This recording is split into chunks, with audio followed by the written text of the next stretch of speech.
Salam sejahtera kepada Bapak Heri dan kawan-kawan. Perkenalkan, nama saya Violin dan dua rekan saya, Vanessa dan Charlie. Kami dari Kompom 4 akan mempresentasikan mengenai corporate governance. Jadi, zona kami ambil sebagai referensi presentasi kami itu diambil dari Bapak Thomas S. Kehatu selaku staf pengajar Fakultas Ekonomi di Universitas Kristen Petra Surabaya. Jadi kami akan membagi presentasi kami menjadi 4 bagian, yaitu pendahuluan, masalah, pembahasan, dan kesimpulan. Dimulai dari saya pendahuluan, saya akan menceritakan sedikit sejarah mengenai Good Corporate Governance. Jadi Good Corporate Governance atau yang disingkat sebagai GCG itu mulai dikenal pada tahun 1990-an saat krisis ekonomi yang besar terjadi di Asia Timur. Pada saat itu, negara-negara dan perusahaan-perusahaan ada itu belum mengetahui adanya GCG. Namun, saat krisis terjadi, para pakar ekonomi mulai mencari tahu sebenarnya apa yang terjadi pada ekonomi negara. Dan mereka mendapati bahwa sebenarnya ekonomi negara itu, suatu negara itu sangat bergantung kepada perusahaan-perusahaan ada di dalam negara tersebut. Mereka juga mendapati bahwa perusahaan-perusahaan ada itu gagal yang menerapkan namanya adanya Good Corporate Governance atau GCG ini itu. Maka mulai saat itu GCG mulai dikencari dan dipelajari lebih dalam lagi dan dipercaya sebagai kunci kesuksesan perusahaan untuk bertumbuh, berkembang, dan menghadapi persaingan bisnis secara global.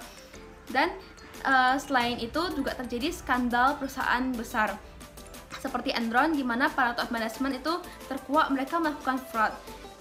Fraudnya itu dipercaya terjadi karena kurangnya pengawasan oleh pihak independen. Maka semenjak itu Good Corporate Governance itu juga mulai dikencari karena adanya terkuak skandal tersebut. Dan beberapa tahun kemudian, setelah berbagai perusahaan dan negara menerapkan Good Corporate Governance, mereka pun menunjukkan adanya pemulihan dan perbaikan, terkecuali Indonesia. Pada tahun 1998, konsultan Booz Allen mengadakan survei di Asia Timur.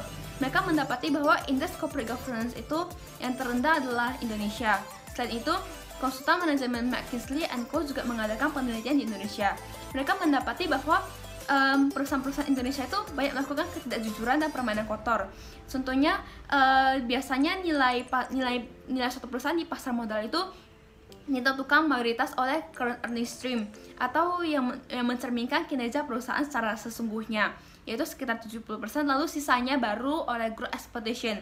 Namun terbaliknya di Indonesia, nilai pasar suatu perusahaan di Indonesia itu mayoritas oleh growth expectation sebesar 90%, dan sisanya itu baru oleh current earning stream. Maka ini sangat menunjukkan bahwa perusahaan-perusahaan Indonesia itu masih menyembunyikan informasi-informasi yang penting dari publik. Mereka masih melakukan adanya ketidakjujuran demi menjaga citra mereka. Lalu setelah kita mengetahui informasi-informasi dan data yang tadi itu, sebenarnya apa itu Good Corporate Governance? Jadi Good Corporate Governance itu atau GCG merupakan sistem yang mengatur dan mengelola manajemen demi meningkatkan nilai tambah atau value added kepada para pemegang saham. Namun kita tetap memperhatikan dan bertindak sesuai dengan kepentingan para stakeholder lainnya. Dari definisi itu kita bisa mengambil dua konsep penting dalam Good Corporate Governance. Yang pertama, para perusahaan harus menjamin bahwa para pemegang saham itu telah mendapatkan informasi secara keseluruhan dan akurat dan tepat pada waktunya. Lalu yang kedua, perusahaan juga harus menjamin bahwa kinerja perusahaannya itu berjalan dengan prinsip dan perlakuan yang ada, dan informasi mengenai kinerjanya itu harus terpapar dengan jelas dan baik kepada publik dan kepada para stakeholder lainnya. Lalu, prinsip-prinsip apa aja yang terkandung dalam Good Corporate Governance? Ada 5 prinsip, yaitu ada transparansi, ada akuntabilitas, responsibility, ada independensi, dan adanya fairness. Kita mulai dari yang pertama, transparansi atau keterbukaan informasi, di mana perusahaan harus memastikan bahwa informasi ada itu material dan relevan dengan pengambilan keputusan yang ada. Lalu yang kedua, akuntabilitas. Perusahaan harus dengan jelas menyatakan fungsi, struktur, sistem, dan lainnya dalam pengelolaan dan pelaksanaan perusahaannya.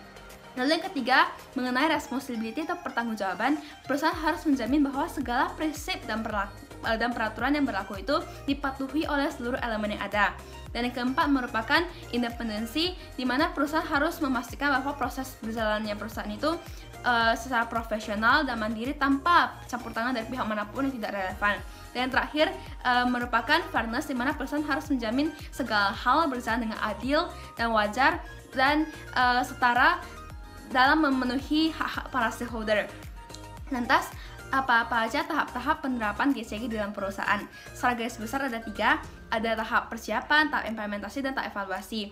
Pada tahap persiapan itu terbagi menjadi 3 lagi, ada GCG Awareness Building, GCG Assessment, dan GCG Manual Building. GCG Awareness Building itu dibangun pemahaman tentang seberapa penting GCG di dalam perusahaan. Ini bisa dilakukan melalui seminar, loka karya, diskusi oleh para tenaga ahli dari luar perusahaan. Lalu ada GCG Assessment, di mana perusahaan mengidentifikasi seberapa siapkah perusahaannya itu diterapkan GCG. Lalu setelah itu kita masuk ke GCG Manual Building, di mana perusahaan mengidentifikasi langkah-langkah penerapan Good Corporate Governance yang manakah yang cocok dengan perusahaan.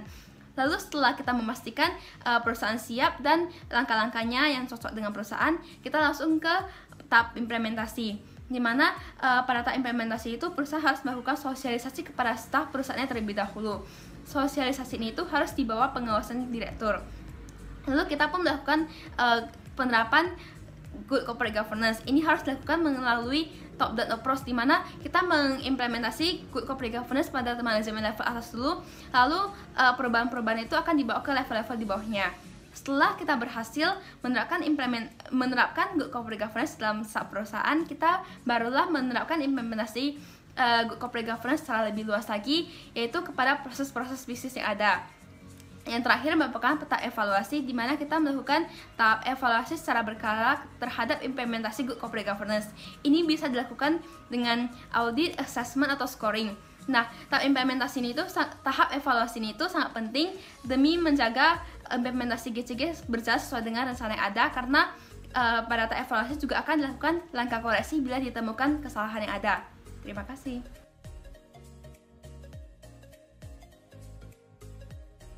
Berikutnya saya akan menjelaskan mengenai penerapan dari Good Corporate Governance di Indonesia.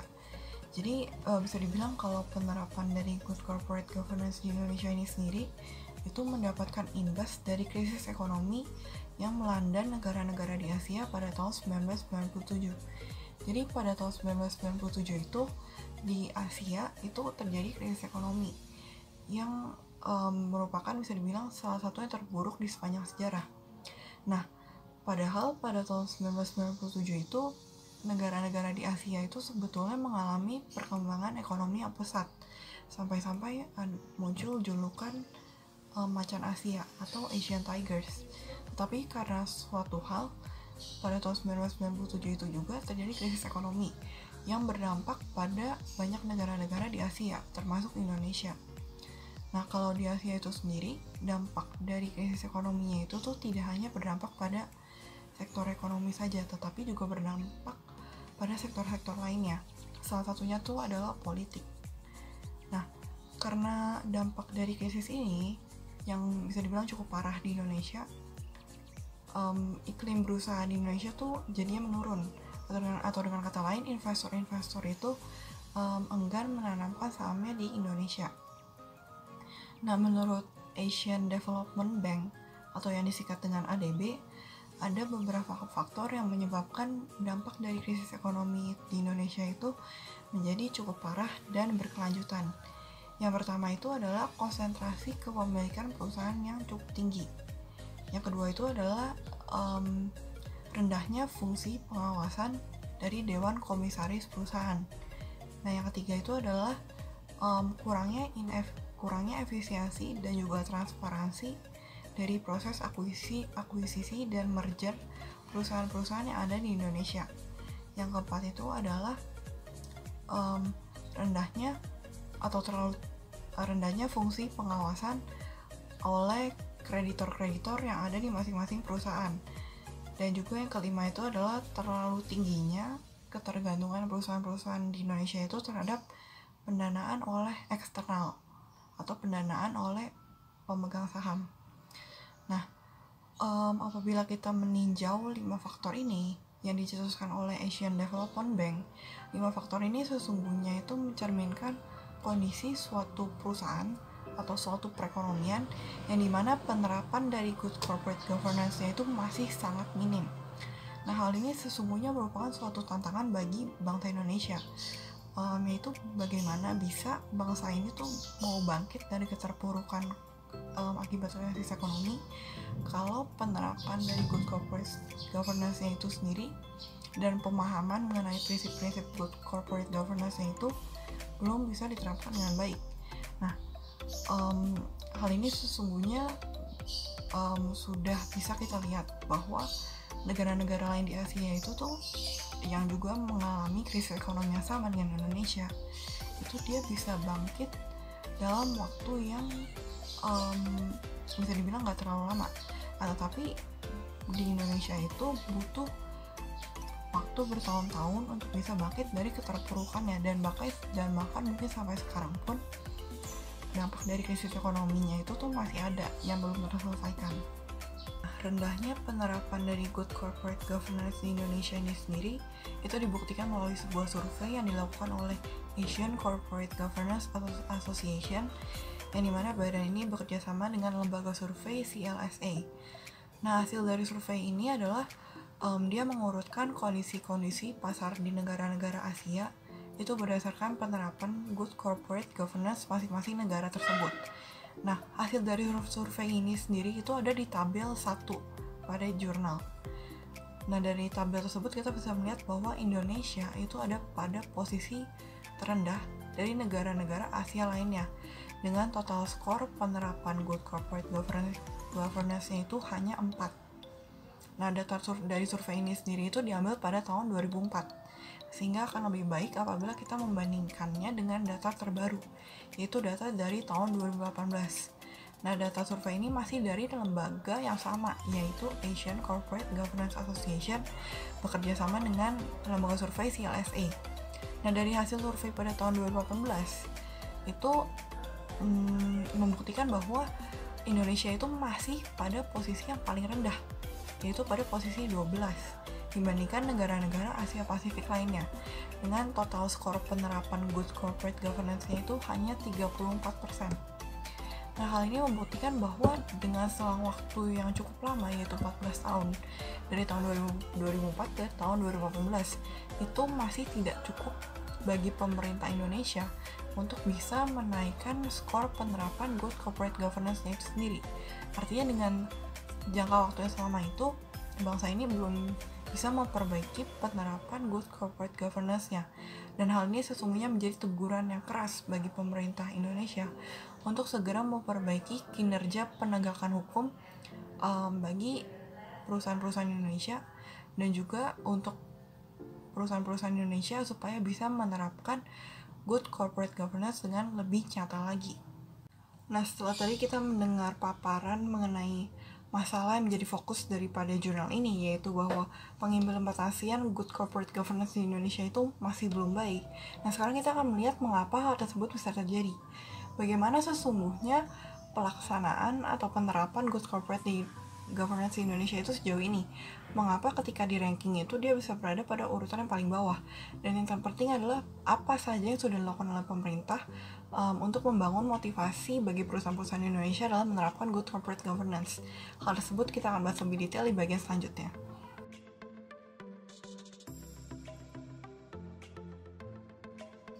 Dan berikutnya saya akan menjelaskan mengenai implementasi dari good corporate governance di Indonesia.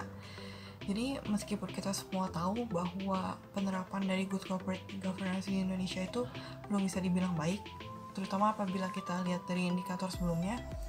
Nah, ini bukan berarti pemerintah di Indonesia itu belum melakukan usaha sama sekali mengenai penerapan good corporate governance di perusahaan-perusahaan Indonesia.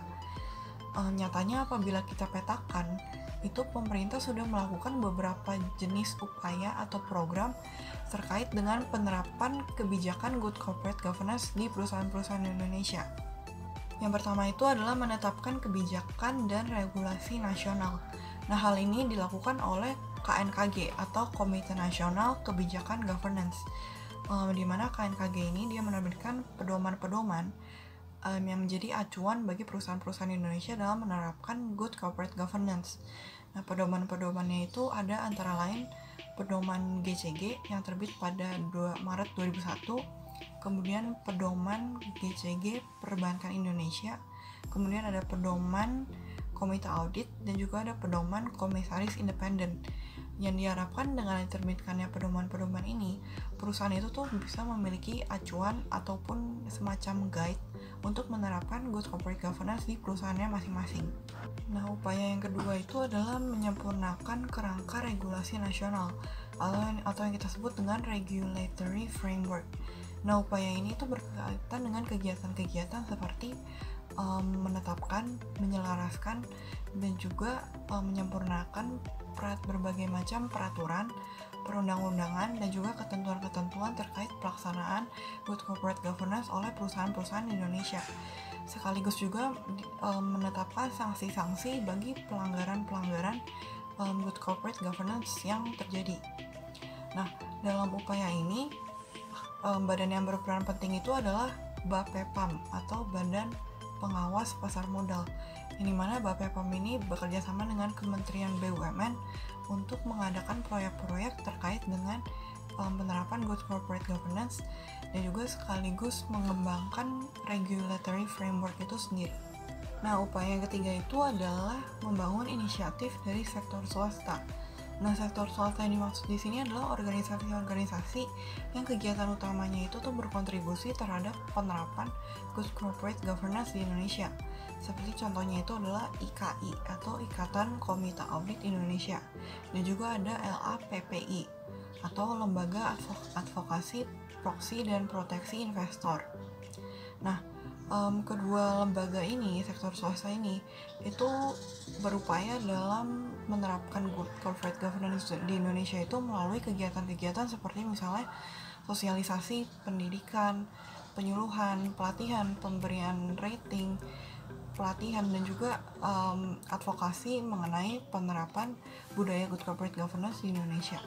Nah, upaya yang terakhir itu adalah pemerintah itu berusaha untuk menjalin sebuah kerjasama dengan komunitas-komunitas bisnis yang ada di Indonesia dalam rangka sosialisasi dan juga sekaligus implementasi dari Good Corporate Governance itu sendiri. Nah, dalam upaya ini ada dua komunitas bisnis yang menjadi pusat perhatian dari pemerintah, yaitu ada BUMN dan juga ada pasar modal. Kalau di lingkungan BUMN, perusahaan-perusahaan yang berada di dalam naungan BUMN itu diwajibkan untuk memiliki Statement of Corporate Intent yang berisikan komitmen-komitmen perusahaan kepada pemegang sahamnya yang diwujudkan melalui strategi-strategi dan juga upaya pengelolaan perusahaan. Kalau dalam lingkungan pasar modal, setiap perusahaan-perusahaan publik itu diwajibkan untuk mengikuti kebijakan dari Bursa Efek Jakarta mengenai penerapan Good Corporate Governance itu sendiri. Nah, jadi selanjutnya saya akan membahas mengenai Good Corporate Governance di lingkungan perbankan. Nah, jadi Good Corporate Governance yang baik itu meliputi governance structure, governance proses, dan governance outcome. Nah, di mana governance structure itu ada terbagi menjadi 3, yaitu ada fit and proper test, independensi, manajemen bank, dan yang terakhir itu ketentuan bagi direktur kepatutan dan peningkatan fungsi audit bank publik. Nah, jadi yang pertama-tama itu fit and proper test. Nah, fit and proper test ini dikatakan demikian karena ia mengatur peningkatan kompetensi dan integritas manajemen perbankan melalui uji kelayakan dan kepatutan terhadap pemilik, pemegang saham, dewan komisaris, direksi, dan pejabat eksekutif bank. Nah, lalu kemudian independensi bank di mana anggota dewan komisaris dan direksi masing-masing itu tidak boleh memiliki hubungan finansial antara satu dengan yang lainnya. Dan yang terakhir itu dalam standar penerapan fungsi internal audit di bank publik, bank diwajibkan untuk menunjuk direktur kepatutan untuk bertanggung jawab terhadap regulasi yang ada.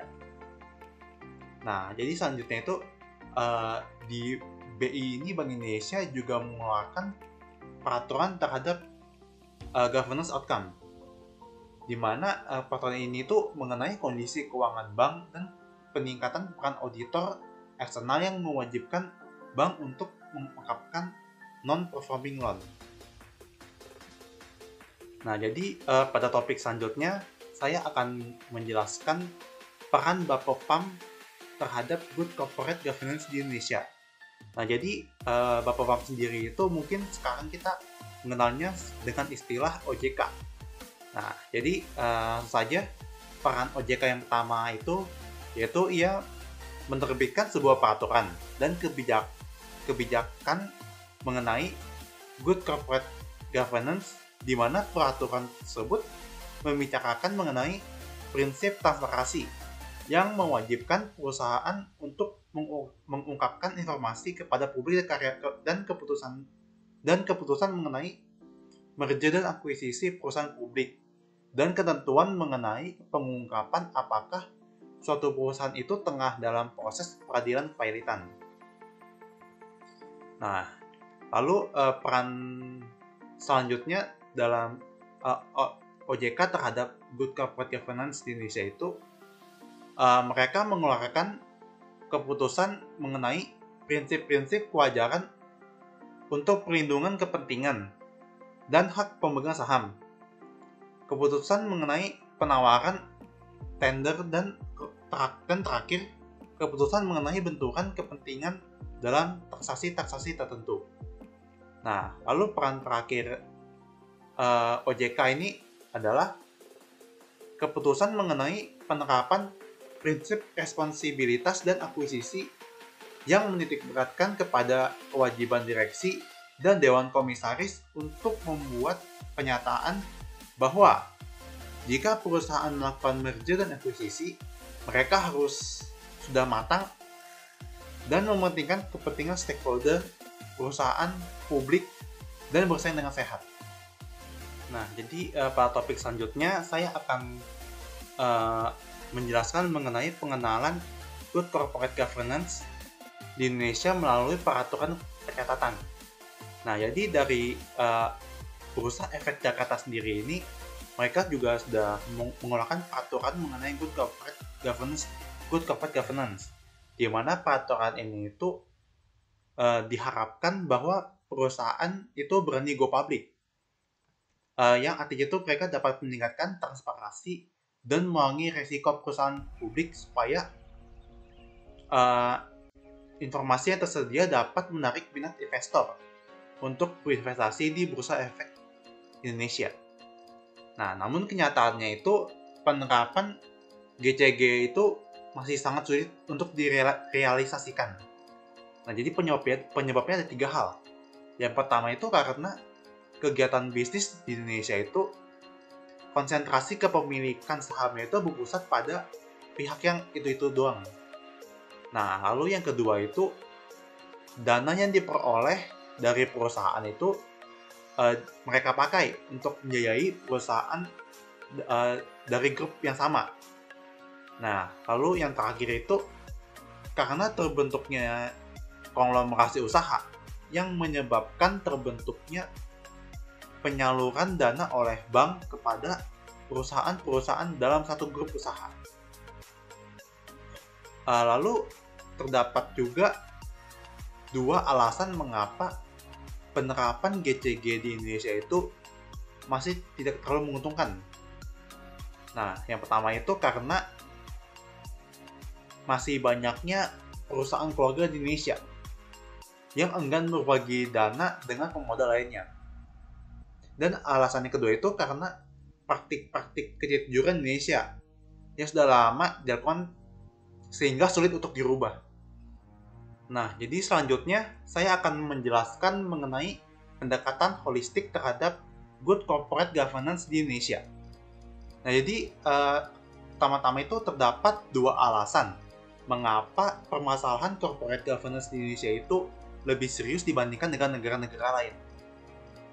Yang pertama itu karena mekanisme pengendalian perusahaan Indonesia itu masih sangat lemah, dan pengembangan strategi dan posisi kompetitif itu tidak didasarkan pada efisiensi dan kinerja finansial, namun berdasarkan pada hubungan personal dan struktur kekuasaan. Nah, lalu alasan yang kedua itu karena banyaknya kasus korupsi di Indonesia, sehingga membuat penegakan hukum untuk perbankan itu belum terlihat. Nah, permasalahan selanjutnya itu yaitu pemegang saham di Indonesia itu kurang paham mengenai instrumen hukum yang benar. Hal ini tuh disebabkan karena upaya yang dilakukan untuk memberdayakan stakeholders di Indonesia itu masih sangat kurang. Reformasi good governance dikatakan baik itu jika Dewan Komisaris menjalankan fungsi pengawasannya dengan efektif dan direksi sudah menyadari pentingnya disclosure dan penerapannya dalam sistem pengendalian internal. Kemudian prasyarat dari Bank Dunia sendiri, yakni Policy Recommendation of ROCS, itu dibagi menjadi 10 mengenai implementasi good corporate governance.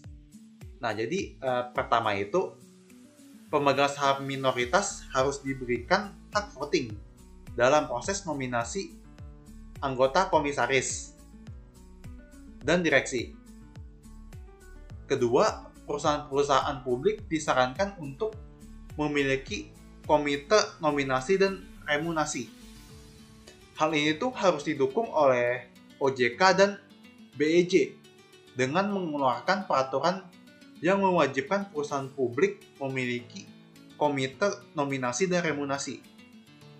Ketiga itu direkomendasikan untuk mengadopsi standar internasional dalam pelaporan keuangan.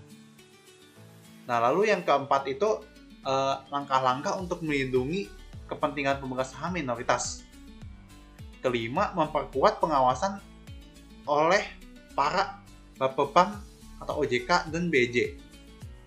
Keenam itu mengkonfirmasi tanggung jawab hukum terhadap para akuntan sekiranya terdapat fraud. Ketujuh itu memperpendek jangka waktu penyerahan laporan tahunan. Yang kedelapan, mengklarifikasi hak-hak dan akuntabilitas komisaris independen. 9 itu merumuskan lebih jauh pedoman mengenai independensi para komisaris independen. Terakhir itu yang ke-10, agar terdapat rumusan yang jelas mengenai transaksi-transaksi yang memiliki benturan kepentingan bagi para direksi.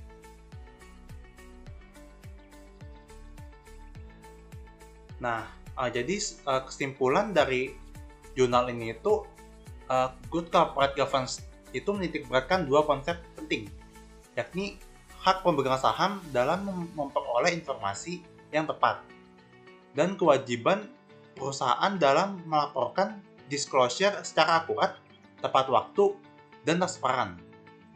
Nah, kemudian juga terdapat 4 komponen penting dalam good corporate governance agar meningkatkan kualitas laporan keuangan.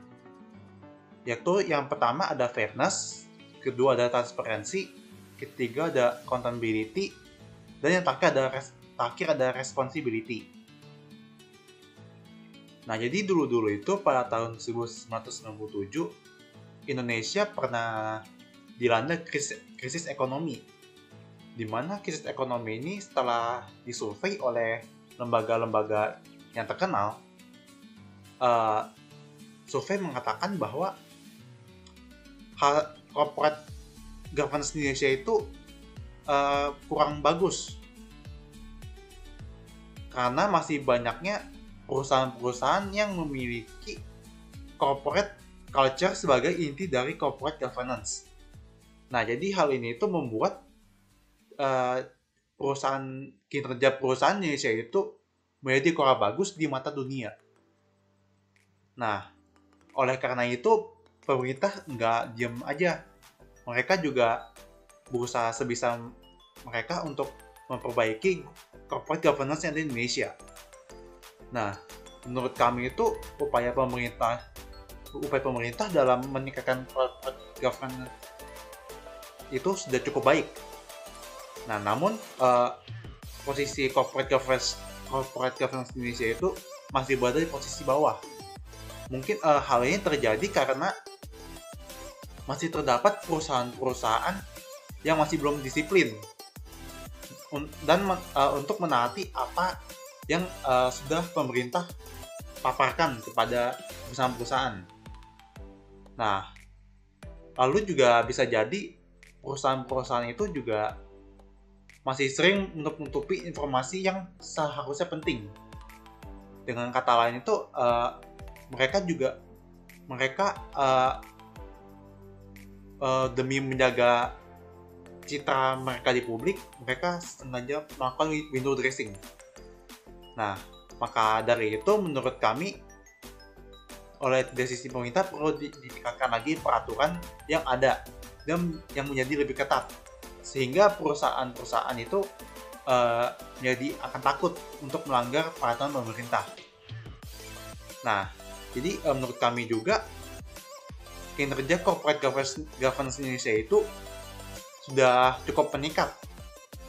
Namun hanya saja di negara-negara lain mungkin lebih tinggi, corporate governance-nya lebih baik. Nah, sekian dari kami, terima kasih.